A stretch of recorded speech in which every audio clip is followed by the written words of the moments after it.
संविधान संरक्षण संघर्ष समिति की ओर से सोमवार को शहर में आरक्षण समर्थक पैदल मार्च निकाला गया। इस दरमियान समिति के पदाधिकारियों और पुलिस के बीच कई बार हल्की फुल्की झड़प भी हुई। पुलिस यह मार्च रोकना चाहती थी, लेकिन समिति के लोगों ने आंख अस्पताल से कलेक्ट्रेट तक प्रदर्शन करते हुए मार्च निकाला। हालांकि पैदल मार्च को कलेक्ट्रेट के भीतर नहीं जाने दिया गया।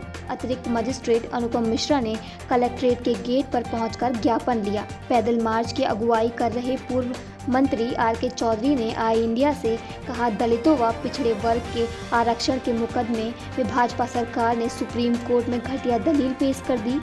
इसी पर सुप्रीम कोर्ट ने दुर्भाग्यपूर्ण फैसला दे दिया। आरक्षण कोई मौलिक अधिकार नहीं है। सरकार आरक्षण देने के लिए बाध्य नहीं है। देखिए, ये आंदोलन है आरक्षण के समर्थन का।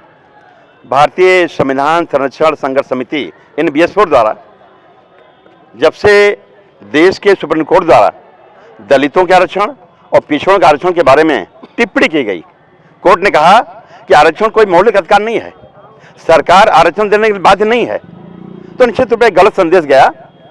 और इसी सरकार ने एक तरफ आरक्षण को रोकने प्रयास किया, दूसरी ओर उच्च वर्ग को 10% आरक्षण दे दिया और कहा ये गरीब हैं।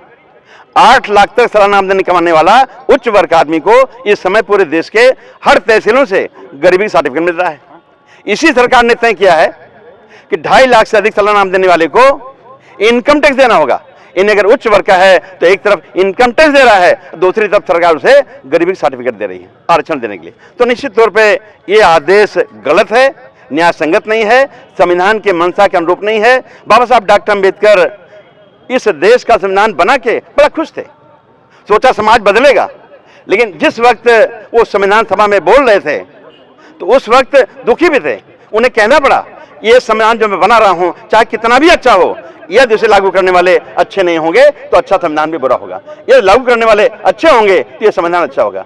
दरअसल जिस समय बाबा साहब डॉक्टर अम्बेडकर रात दिन एक करके संविधान बनाने में लगे थे, उस समय RSS और उसके सर संचालक MS गोलवलकर बाबा साहब अम्बेडकर के विचारों के निंदा करने में लगे थे और मनुष्य प्रचार करने में लगे थे। इसलिए बाबा साहब अम्बेडकर दुखी थे। निश्चित तौर पर आज अगर इस देश का संविधान खतरे में है, आरक्षण खतरे में है, तो बहुजन समाज सड़कों वाके आंदोलन करेगा। इसी सिलसिले में हम लोग यहाँ आए हैं, ज्ञापन दिया है। आशा करते हैं कि राष्ट्रपति महोदय सौंपा हुआ ज्ञापन वो पढ़ेंगे, अवलोकन करेंगे और संविधान के नई सूची में आरक्षण को डाल के, वो चाहे पिछड़ों का आरक्षण हो चाहे दलितों का आरक्षण हो, आरक्षण को बचाएंगे। बहुत बहुत धन्यवाद। पूर्व मंत्री आर.के. चौधरी के मुताबिक भगवा सरकार दलितों व पिछड़े वर्ग का आरक्षण बर्दाश्त नहीं कर पा रही है।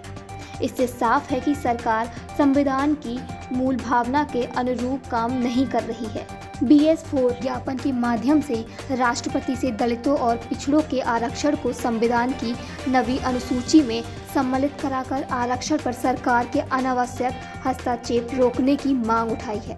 इस मौके पर सत्येंद्र रावत, विमलेश यादव, इंद्रपाल राजवंशी, इंदु रावत, राजकुमार प्रजापति, भगवती प्रसाद, डॉक्टर नसीम श्यामलाल आदि मौजूद थे।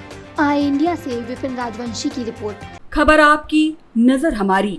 देखते रहिए आई इंडिया।